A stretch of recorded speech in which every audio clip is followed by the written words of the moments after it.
라디오 독서실 한국인이 사랑하는 우리 문학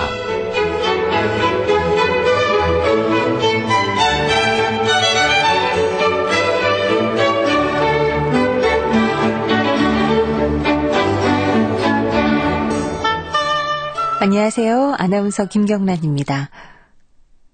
들국화, 천상병. 산등선 외따른데 애기 들국화. 바람도 없는데 괜히 몸을 드니인다. 가을은 다시 올 테지. 다시 올까? 나와 내 외로운 마음이 지금처럼 순하게 겹친 이 순간이. 네, 천상병 시인의 들국화입니다. 이 천상병 시인은 이 세상 소풍 끝내는 날 나 하늘로 돌아가리라 노래했던 시인이고요. 한 폭이 들국화처럼 참 순수하고 깨끗하게 살다 가신 분이죠. 요즘 조금만 교회로 나가면 들국화가 지천이라고 그래요.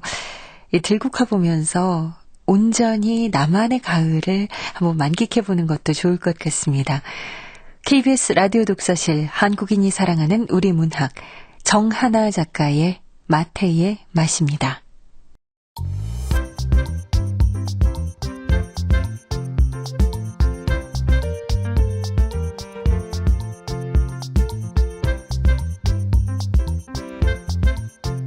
소리로 만나는 책 라디오 독서실 한국인이 사랑하는 우리 문학을 김경란 아나운서와 함께 만나봅니다.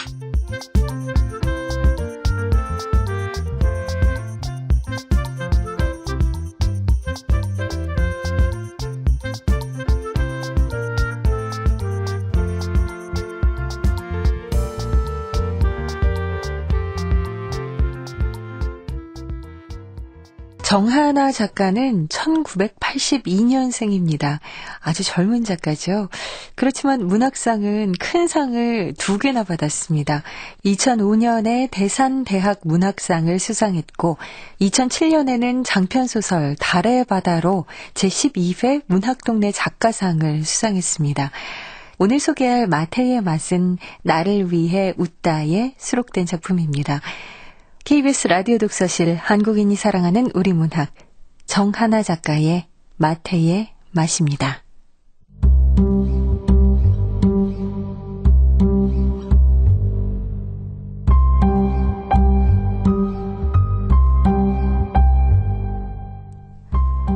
마태의 맛 정하나.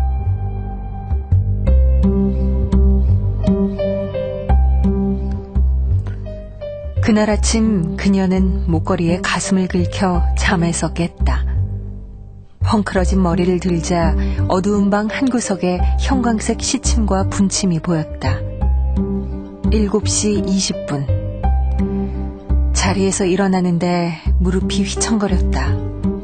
종아리에서 허벅지 근육까지 뻐근한 느낌이었다. 근래 그녀는 꿈속에서 맹렬하게 자전거를 타고 있었다. 미아리에서 개포동까지, 북한산에서 도봉산까지 브레이크 한 번 잡지 않고 페달을 밟았다. 누군가 요즘 뭐 하냐고 물으면 무심결에 자전거를 탄다고 대답할 정도였다. 지난밤에는 수풀이 가득한 한강변을 지나 구리시내 한 바퀴를 다 돌았다. 서늘한 공기, 축축한 머리카락, 손바닥에 흥건한 땀. 기억이 생생할수록 온몸 마디마디가 아팠다. 문을 열고 나가자 부엌에서 그녀의 아버지가 초리소를 튀기고 있었다.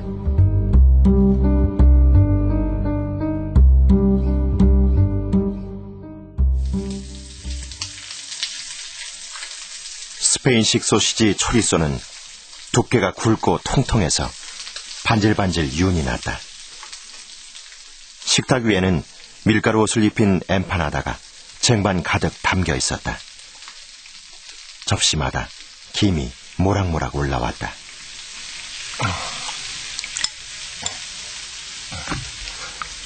일어났니? 네. 엄마는요? 마트에 갔지. 이번 주엔 새벽 출근이잖니. 어서 앉아라. 네.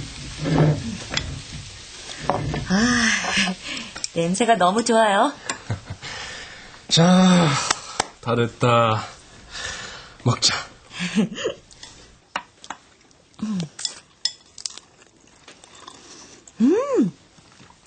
아빠가 만든 엠파나다는 최고야.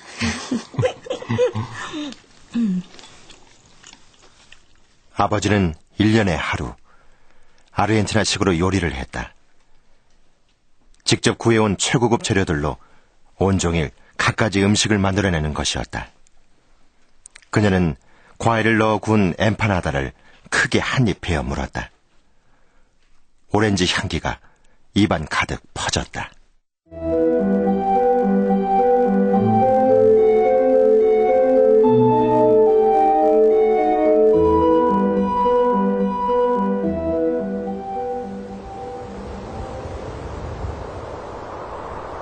집 밖은 바람이 살얼음처럼 차가웠다.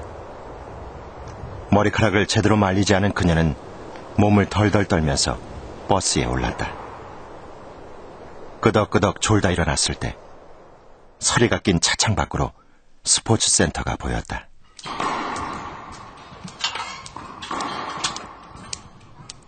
(24시간) 운영되는 스포츠센터는 7층 건물 전체가 전면 유리로 되어 있었다. 그녀는 가방을 사물함에 넣고 사무실에서 교대 사인을 했다. 안녕하세요, 주임님. 왔어요? 버스 안에서 계속 졸다 왔는데도 자꾸 하품이 나네. 잠이 부족해서 그래요. 학원에서 일하랴 대학원 다니랴 거기에다 여기 일까지 피곤한 게 당연하죠. 그래도 여기 일 시작할 때는 운동까지 하려고 했었는데. 다들 그래요. 스포츠센터 알바할 때는 근무 시간보다 일찍 나오면 시설을 공짜로 이용할 수 있다는 말에 혹하잖아요. 어머, 주인님도 그랬어요? 그럼요. 근데 그게 마음대로 되나요? 맞아. 난 6개월 지나도록 아령 한번 못 만져봤다고요. 그럼 수고해요. 네. 매일 새벽 2-3시를 넘겨 잠자리에 드니 새벽 운동은 처음부터 불가능한 것이었다. 그녀는 격일로 학교와 파트타임으로 일하는 학원을 오가고 있었다. 퇴근 후에는 학년별 시험지를 만들고 평가서를 만들고 대학원 숙제를 했다. 등을 대고 자리에 누우면 그제야 어긋난 온몸이 맞춰지는 것 같은 느낌이 들었다. 온종일 정신없이 뛰어다니는 그녀를 보고 어머니는 혀를 찼다. 뭔가 계획이 있긴 한 거야?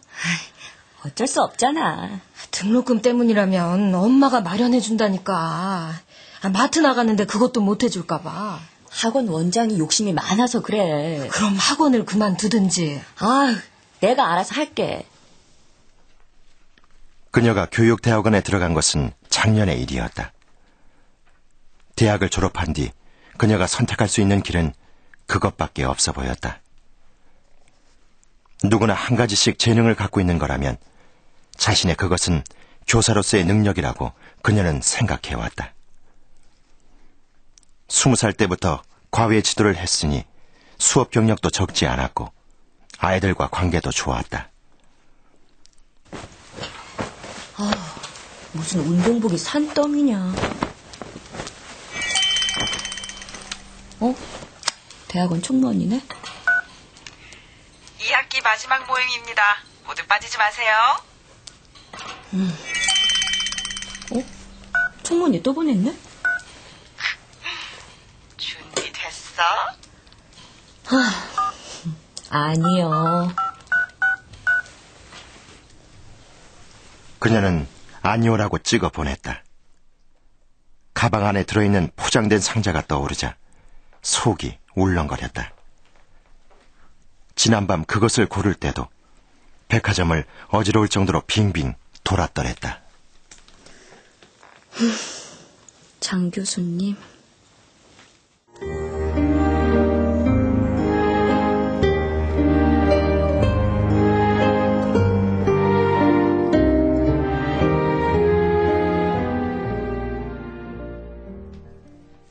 교육학 강의를 하는 제이는 여느 젊은 유학파 강사들과 다르게 매사에 조심스럽고 신중한 타입이었다. 학생들과 잡담을 하는 일도 없고 기분을 잘 드러내지도 않았다. 수업이 끝나면 벗어두었던 재킷을 걸치고 조용히 교실을 떠났다. 평소 그에 대해 젊고 빈틈없는 강사라는 인상밖에 갖고 있지 않았던 그녀에게 낮은 목소리로 언지를 준 사람은 총무원이었다. 장 교수가 너 보고 있는 거 느꼈니? 아, 언니, 왜 자꾸 그래요? 아니야. 아닌 척하면서도 너만 보더라. 그게 더 수상하잖아. 잘해봐. 아, 언니는 진짜. 아, 참. 실제로 제이는 수강생 중에 유일하게 그녀의 이름만을 기억하고 있었고 수업 내용에 관해 묻거나 지시할 때도 꼭 그녀에게 도움을 청하곤 했다. 휴대폰으로 전화를 걸어온 것도 여러 번이었다. 그녀는 허리를 꼿꼿이 세우고 앉아서 그를 관찰했다. 교육에서도 심리학은 반드시 필요합니다. 교육 심리학 과목도 꼭 들어보시고 교육 심리학에 대한 참고도서 몇 권 소개해드리겠습니다.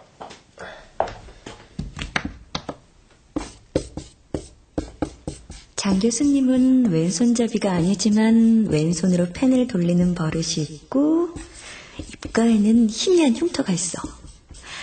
안경을 낀 얼굴에 눈동자는 크레파스로 칠한 것처럼 새까매. 그리고 언제나 파란빛이 돌 만큼 하얀 와이셔츠를 입지. 자, 책이 여러 권 되지만 꼭 읽어보도록 하세요. 네. 제이는 주임 교수의 전폭적인 신임을 받고 있었다. 두드러지는 이력에 강의 실력도 탁월했다. 얼마 전에 있던 학과 공개 채용도 기실 그의 임용을 위한 것이라는 소문이었다. 장 교수님, 너한테 관심 있어. 겉으로 표현 잘 안 하는 건 뭐 그게 원래 학자들의 스타일인가 보지. 기회는 오늘뿐이야. 총각 이후에는 만날 일이 없잖아. 어떻게든 오늘 기회를 잡아야 돼. 응? 화이팅! 기회는 오늘뿐이다. 학교까지는 지하철로 30분이 걸리는 거리였다.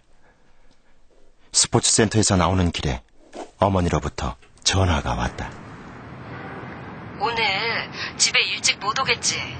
아사도가 정말 잘 됐는데 식기 전에 먹으면 좋을걸. 아버지는 뭐 하세요? 이제 막 스튜 끓이신다. 아르헨티나 요리 아침에도 하셨는데. 걱정하지 않아도 돼. 아버지는 기억을 담아둘 때가 필요한 것뿐이야.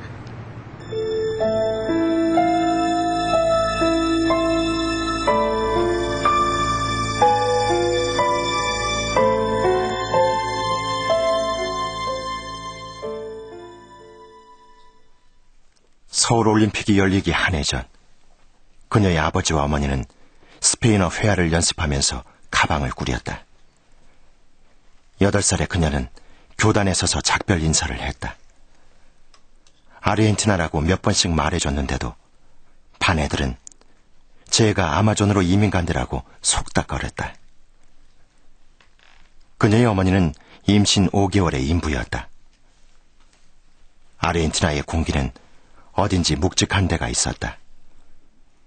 동생이 태어나자 그녀의 아버지는 금으로 만든 작은 돼지를 주위의 한인들에게 선물했다. 그녀의 어머니는 처녀적 경험을 살려 아버지와 의류 도매업을 시작했다. 시간이 지남에 따라 가게는 자리를 잡아갔다.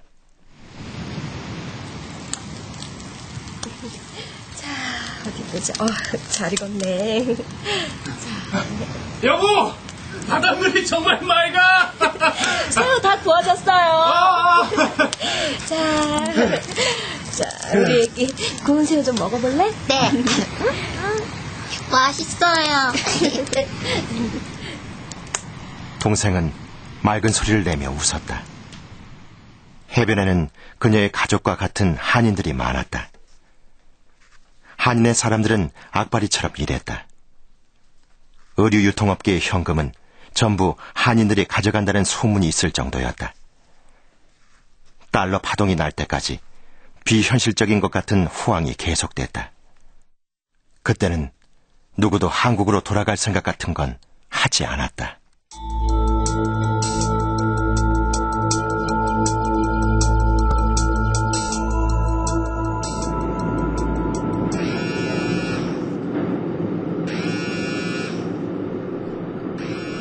기계음이 계속해서 울렸다. 휴대폰 액정에 익숙한 번호가 반짝거렸다. 그녀가 일하는 학원이었다. 원장은 파트타임 강사들에게 시도 때도 없이 전화를 걸었다.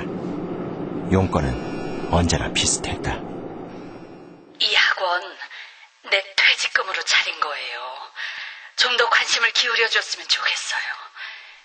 그리고 말이죠. 원장의 푸념은 아이들의 수업 태도와 쪽지 시험 결과, 중간고사 대비 계획 같은 것들로 끝없이 이어지곤 했다. 지하철이 한강을 건널 때 그녀는 휴대폰의 전원을 꺼버렸다.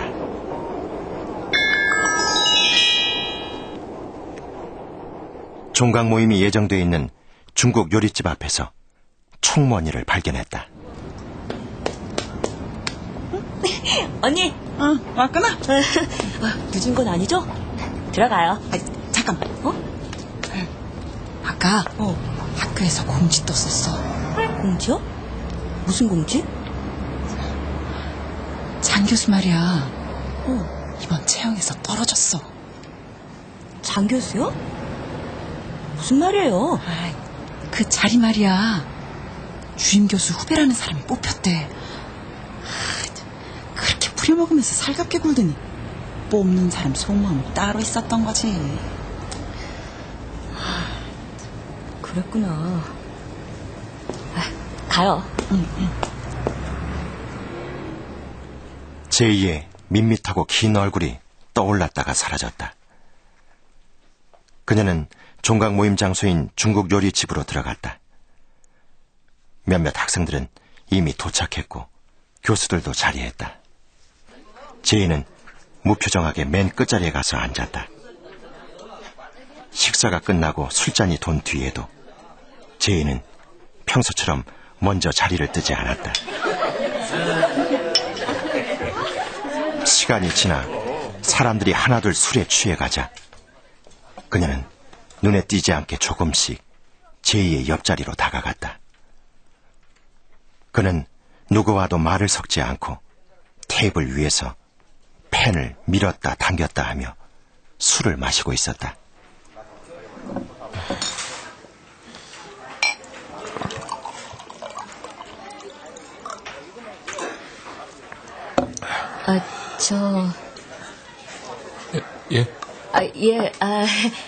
저기, 이번 강의 때문에 책도 여러 번 찾아 읽고, 공부가 많이 됐어요. 예.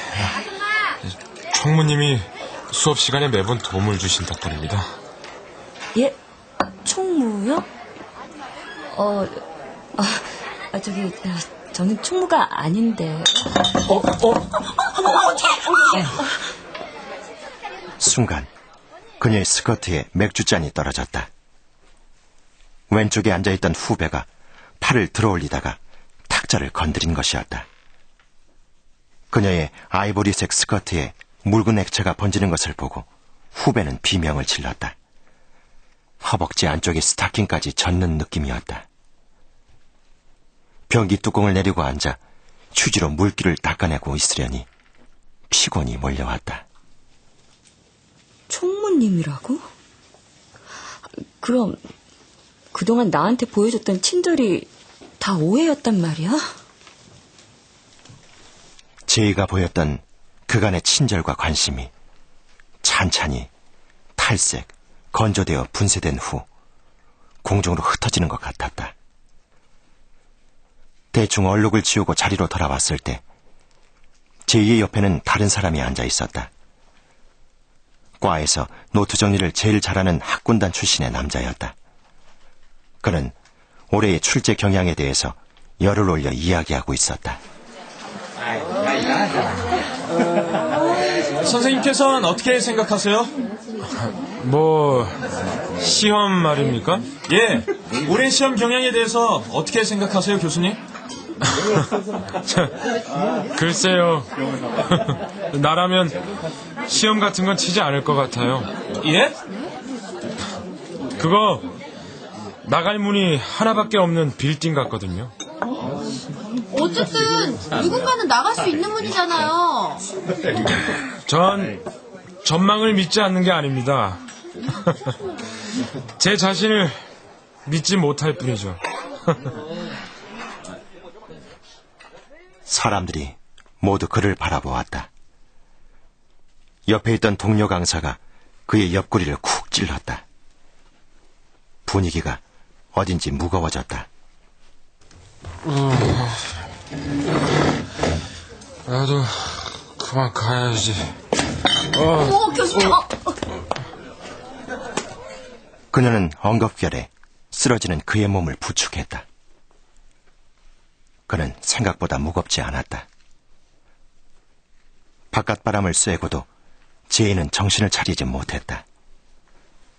남학생들이 제이의 옷을 전부 뒤져보았지만 휴대폰을 찾을 수 없었다. 모두가 난감해하고 있는데 에런니가 생경한 목소리로 불쑥 말했다. 얘가 장 교수님 댁을 알아요. 언니? 왜? 지난번 세미나 끝나고 같이 갔다고 하지 않았어? 방향이 같았다며.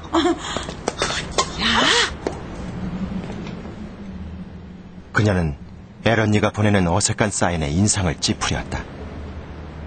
손을 휘저으며 아니라고 고개를 젓는 중에 귀찮다는 표정의 남학생 한 명이 택시를 잡았다.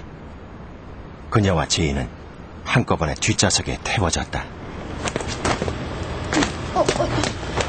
잘 모셔다 드려. 잘해봐. 참 언니 진짜 왜 그래? 차에서 내리려는 순간 그녀에게 머리를 기댄 제이가 깊이 한숨을 내쉬었다. 그녀는 제이를 학교 앞 모텔로 옮겼다. 모텔 주인이 그녀를 도와 그를 부축해 주었다.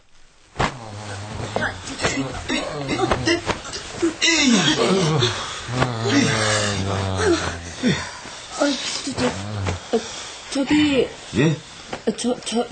이분만 여기 두고 저는 나갈 거예요. 누가 뭐래요? 예? 그녀는 매트리스 위에 엎드린 제이를 내려다 보았다. 애초 계획보다 강도가 세지긴 했지만 방향이 틀리지는 않았군. 그런 생각이 들자 기운이 빠져 웃고 싶은 기분까지 들었다.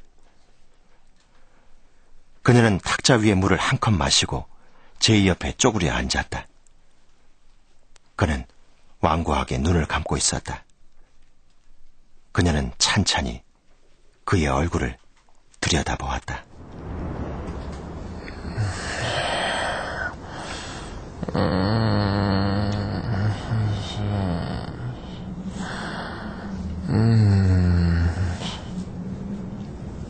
제이의 가슴팍이 천천히 오르락 내리락 했다. 순간 그 방의 주황빛 조명 아래에서 그녀는 그 남자의 어떤 부분이 자기를 건드렸던 것인지 깨달았다. 그래, 가늘고 잘 엉키는 머리카락, 동그스름한 광대뼈, 속눈썹이 많은 길고 작은 눈. 닮았어. 내 동생하고 닮았어.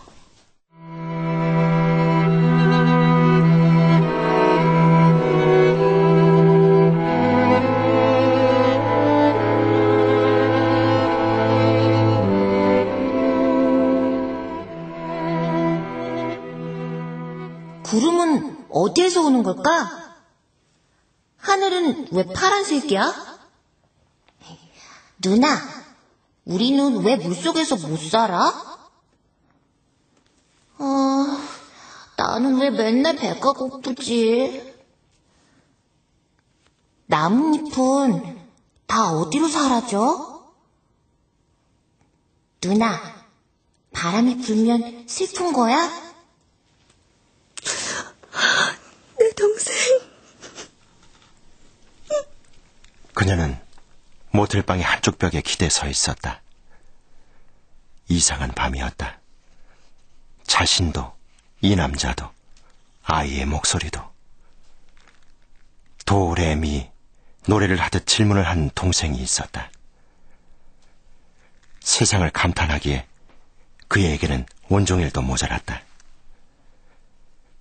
도매상을 하시는 부모님 때문에 동생을 돌보는 것은 늘 그녀의 몫이었다. 그 애가 말을 배울 때쯤 그녀는 11살이 되었다. 누나, 저 물고기는 왜 바다에서만 살아? 누나, 슬픈 게 뭐야? 왜 눈에서 물이 나와? 어느 날 그녀는 집에 놀러온 어머니 친구의 주머니를 뒤져 $10를 꺼냈다. 생애 첫 도둑질이었다. 그녀는 슈퍼마켓에서 진저리가 날 만큼 단 초코바를 사 먹고 집으로 돌아왔다. 어머니는 그녀의 옷에서 남은 돈을 꺼내 확인한 후 그녀를 집에서 내쫓았다. 그녀는 문 밖에서 한참 동안 울었다. 모든 게 다 싫었다. 그때 축축한 그녀의 뺨 위로 무언가 자그마한 것이 와 닿았다. 동생의 손바닥이었다. 누나, 저리 가. 누나, 저리 가라니까. 그녀는 호숫가에 앉았다. 금세 어둠이 내려왔다. 아버지와 어머니가 그들을 찾아 나왔을 때 그녀는 동생을 업고 서 있었다. 잠든 그 애가 흘린 침이 등을 적셨지만 그래도 온기가 따뜻했다. 대통령이 바뀌고 달러 파동이 난 뒤 한인의 사람들은 자기들끼리 은행을 세웠다. 여기저기서 가게들이 문을 닫았지만 그녀의 아버지는 위태롭게나마 사업을 이어가고 있었다. 그날 그녀와 동생은 조각 케이크를 가게에 갖다 주러 가고 있었다. 이 케이크 나머지는 내가 먹을 거야. 그래. 맞다. 엄마가 봉투도 가져오랬는데. 봉투? 응. 누나, 얼른 뛰어가서 봉투 가져올 테니까. 자, 너 먼저 가게로 들어가 있어. 누나.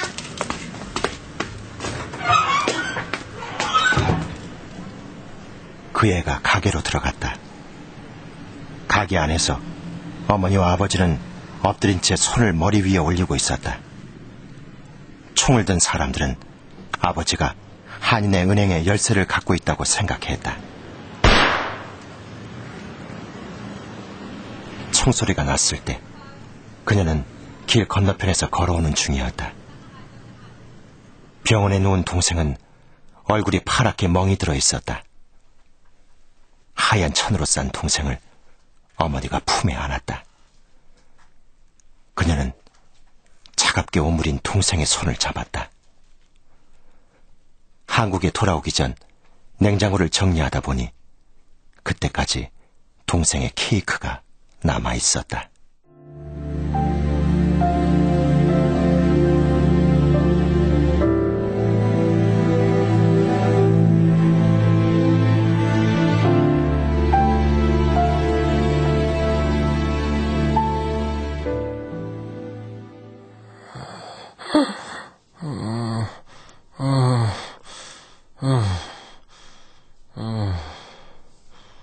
제이는 꿈을 꾸는지 조금 거칠게 숨을 내쉬고 있었다.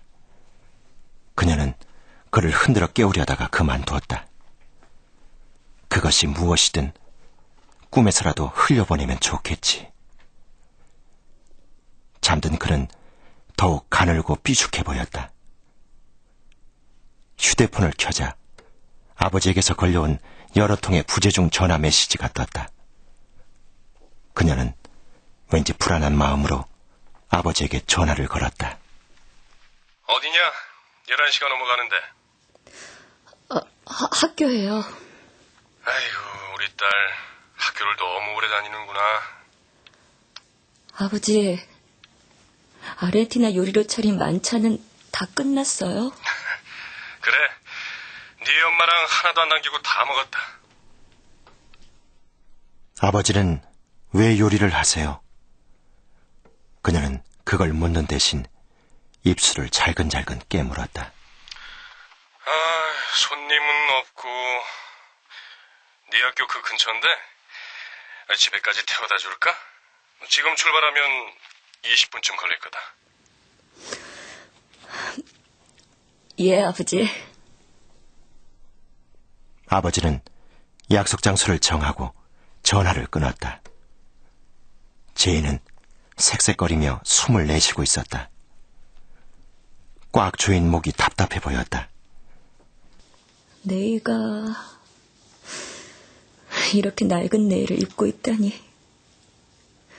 잔뜩 보풀이 일어난 데다가 희미하게 때국물이 낀 것 같기도 하고.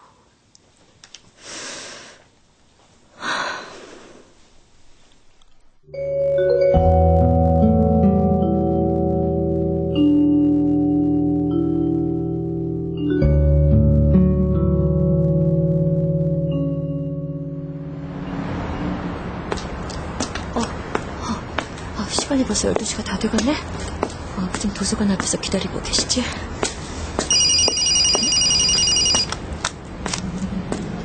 여보세요? 원장이에요. 제 학원 퇴직금으로 차린 거예요. 좀 더 관심을 기울여줬으면 좋겠어요. 그리고 말이죠. 지난 수업에 결석했던 학생들 보강은 언제 할 거죠? 아이들 월말 평가는 어떤가요? 그녀는 학원 원장의 질문에 차분히 하나씩 대답해 주었다. 성취도 시험과 전산 시스템에 대한 의견도 냈다. 그리고 말했다. 학원에 나가지 않는 날에는 전화를 걸지 마세요. 네? 뭐라고요? 전화를 걸지 마시라고요. 이런 얘기를 모아뒀다가 제가 출근하는 날 해도 되잖아요. 강의에 대해서라면 그건 제 몫이지만 원장님의 불안은 스스로가 해결해야 될 문제예요. 저기 김 선생님. 제가 잘 알아요, 원장님. 불안에 대해서라면. 요즘 전 밤에도 자전거 페달을 돌리거든요. 말하자면 저는 전문가라고요. 하지만 그건 해결책이 되지 않아요. 바닥에 발을 디딜 수 없다고 해서 한평생 잠도 못 자고 페달을 돌릴 수는 없잖아요. 그녀는 빠르게 말을 쏟아냈다. 원장과 그녀는 한동안 말없이 수화기를 들고 있었다. 먼저 전화를 끊은 사람은 원장이었다. 얘 여기다. 많이 기다리셨어요? 아니야. 어서 가자. 네.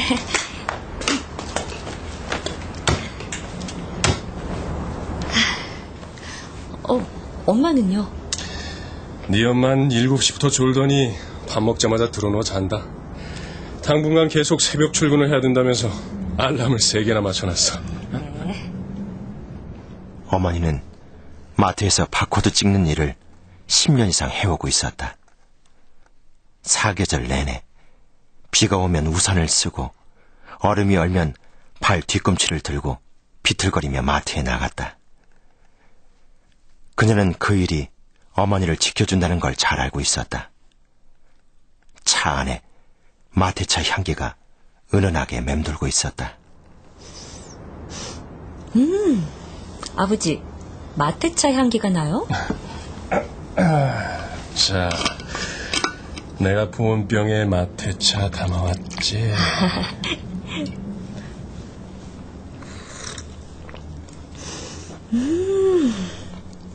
둥글고 쌉싸름한 맛이 목을 타고 내려갔다. 오래 떨다가 따뜻한 것을 마시니 아랫배에 알알한 느낌이 들었다.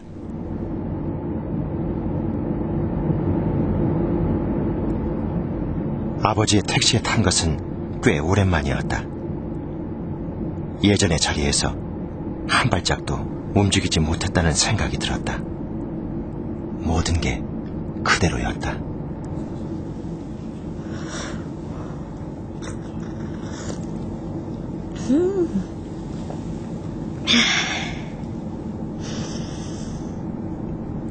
그녀는 차를 다시 한 모금 깊이 마셨다.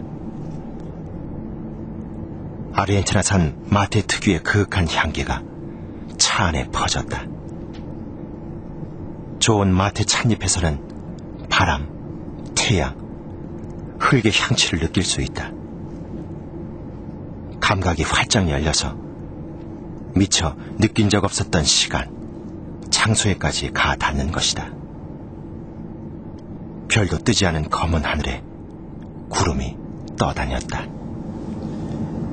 사실은 마테 때문에 요리를 하는 거야. 마테 맛을 보려고.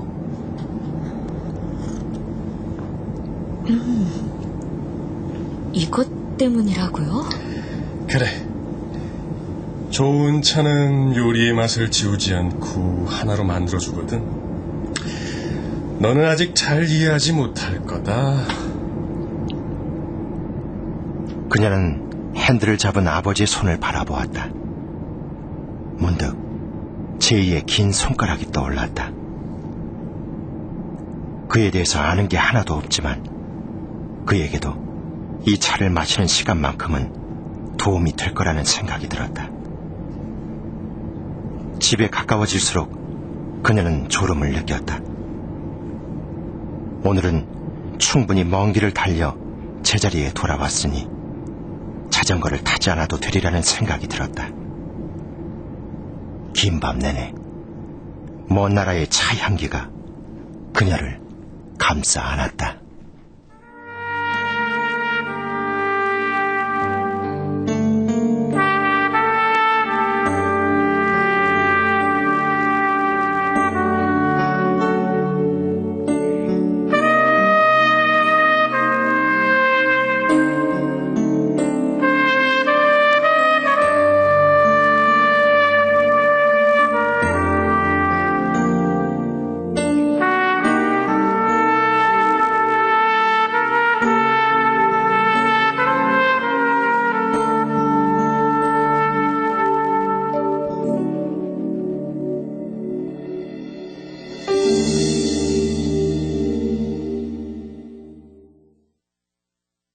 네, 마테의 향기가 스튜디오 안에도 가득히 퍼진 그런 느낌이 드네요.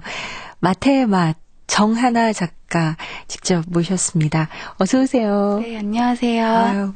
아니 근데 사실 이 말을 아까부터 드리고 싶었는데 아유, 어쩜 이렇게 미인이시고 키도 크시고 참 예쁘세요. 네, 라디오라 앞이 안 보이니까. 아니, 저희가 정말 사진을 올려놓거든요, 저희 홈페이지에. 네. 나중에 직접 확인을 하셔도 좋겠지만, 정말 미인이시네요. 아닙니다. 자, 저희가 일단 이제 작품을 좀 얘기를 해봐야죠. 마테의 맛, 크게 두 가지 이야기가 이 안에 있는 것 같은데, 하나는 이제 제목에서도 알 수 있듯이 남미 아르헨티나로 이민 갔던 한 가정이 아들을 이제 그곳에서 잃고 다시 한국으로 돌아와서 각자 슬픔을 극복하면서 살아가는 과정. 또 하나는 시간 강사 제이에 대한 이야기가 있어요. 작가께서는 이 작품을 통해서 어떤 이야기를 하고 싶으셨는지부터 좀 이야기해 주세요. 이 작품을 쓸 때 생각했던 것은 아주 지금 있는 곳에서 먼 곳을 돌아서 제자리에 오는 이야기를 하고 싶었어요. 그래서 마테의 차가 그 소설 안에 둥글다라고 나오거든요. 그 맛이 참 둥글다 이렇게 나오는데 자기가 지금 서 있는 지점에서 아주 먼 곳을 거쳐서 둥글게 원을 그리고 제자리로 돌아오는 이야기. 그래서 어떤 면에서는 이상의 좌절이기도 하고요. 자기가 꿈꿔왔던 곳에서 그것을 보러 갔다가 그것이 실패되고 다시 돌아오는 그런 이야기를 그리고 싶었어요. 이 안에서 보니까 가족들이 각자 그 아픔을 치유하기 위해서 이제 각자의 모습을 이렇게 볼 수가 있어요. 아버지는 아르헨티나 요리를 막 하시고, 네. 어머니는 뭐 새벽부터 나가서 이제 밤낮 없이 일을 하시고, 또 나는 꿈속에서도 뭐 자전거를 타고 끊임없이 움직이고, 동생이 있었잖아요. 사랑하는 그 가족을 잃었다면 그 심정이 어떨까요? 그것도 이 나라가 아니라 지구 반대편에 날아가서 뭔가 큰 꿈을 꾸고 갔는데 그곳에서 그런 일이 벌어졌다면 어땠을까요? 제가 이 소설을 쓸 때 내가 뭔가를 잃어버려서 가장 마음 아픈 게 뭘까 생각을 해봤는데 제가 가지고 있는 것 중에서 잃어버리면 가장 마음이 아플 것 같은 게 제 동생이더라고요. 그래서 처음에 그렇게 구상을 해서 썼는데 사실 쓰면서 너무 마음이 아팠어요. 그러니까 등장인물이긴 하지만 그 어린 아이를 그 안에서 내가 이 생명을 죽여서 무슨 이야기를 어떤 이야기를 하고자 하는가에 대해서 되게 고민이 많았고 마음이 되게 아팠던 대목인데요. 중요한 건 그곳에서 이제 정말 자기가 사랑하는 것들을 다 잃고 돌아와야 되는 그런 설정이었기 때문에 그렇게 설정을 했는데 저도 쓰면서 굉장히 괴로웠던 부분이에요. 이 아버지, 어머니 그리고 나 치유될 수 있을까요? 이런 식으로 계속 글쎄요. 반복이 되면 완벽한 치유는 삶을 살면서 있을 수 없을 것 같고요.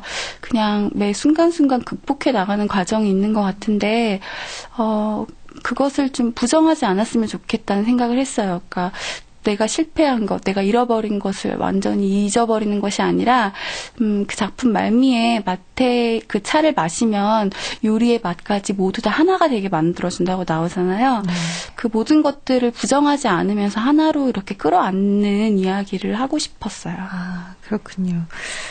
이 작품은 뭐 제목에서도 짐작을 하실 수 있겠지만 그 아르헨티나의 요리들이 등장을 하고요. 특히 제목인 마테는 인터넷으로 검색을 해봤거든요, 사실. 그랬더니 어떤 차라고 나오면서 이제 여러 가지 설명들이 나오던데, 마음을 안정시키는데도 효과가 있다, 뭐 이런 얘기도 있고요. 근데 마테를 제목으로 한 이유, 이 마음을 안정시키는 치유의 의미도 좀 포함이 돼 있는 건가요? 네, 마테차뿐만이 아니라 모든 차가 그런 것 같아요. 차 문화라는 게 그런 것 같은데, 남미에서 마테차는 정말 난민들이 손에서 놓지 않고 있는 거예요, 매 순간. 그리고 체게바라도 혁명 때 사진에 봐도 그 마테차 도자기를 들고 있는 사진이 굉장히 많거든요. 그래서 난민들이 굉장히 뜨거운 그런 기질을 가진 사람들인데, 그 사람들이 어떤 일상 속에서 좀 차분하게 이렇게 자기를 다스리고 그럴 때 마시는 차예요. 아까 설명하셨지만 좀 둥그런 느낌을 받게끔 도와주는 그런 차군요. 아까 제가 이 마테의 맛에 두 가지 이야기가 있다 하면서 시간 강사 제이에 대한 이야기를 살짝 했지만 뭐 딱히 답을 지금 못 들은 것 같아서 문득 다시 궁금해졌거든요. 그 시간 강사 제이의 그 인물이라는 그 사람이 의미하는 바는 어떤 부분인가요?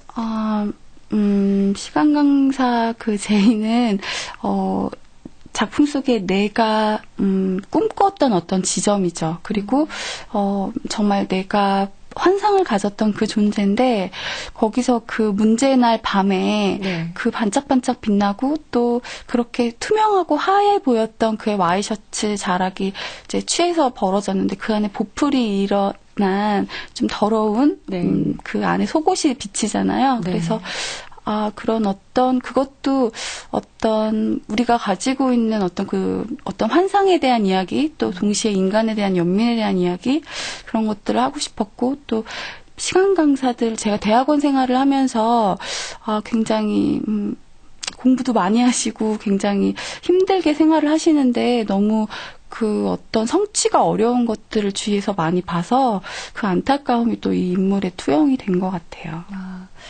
사실, 조금 별개의 느낌이었거든요. 그랬는데 이렇게 작가의 설명 듣고 나니까 왠지 그 캐릭터가 좀 어우러지는 그런 느낌이 더 실감나게 느껴지네요. 오늘 이렇게 직접 나와주셔서 좋은 말씀 고맙습니다. 네, 감사합니다. 네, 지금까지 마테의 맛 정하나 작가와 함께했습니다. 마태의 맛 중에 이런 구절이 있죠. 아버지는 1년에 하루 직접 구해온 최고급 재료들로 아르헨티나 요리를 한다. 그런 아버지를 보며 어머니는 그저 별일 아니다. 아버지는 기억을 담아둘 때가 필요한 것이라고 할 뿐이다. 이 기억이라는 것, 그게 좋은 기억이든 나쁜 기억이든 담아둘 때가 있다면 참 좋을 것 같지 않으세요? 그래서 좋은 기억은 두고두고 꺼내보면 되고 나쁜 기억은 꽁꽁 묶어두고 말이에요. 여러분들도 그 기억을 담아두는 여러분만의 공간을 하나씩 만들어 보시면 어떨까요? 지금까지 정하나 작가의 마태의 맛편, 음악 최현석, 효과 안익수, 노동걸, 김기평, 기술 이흥규, 극본 서현이, 제작 박기환, 진행의 김경란이었습니다.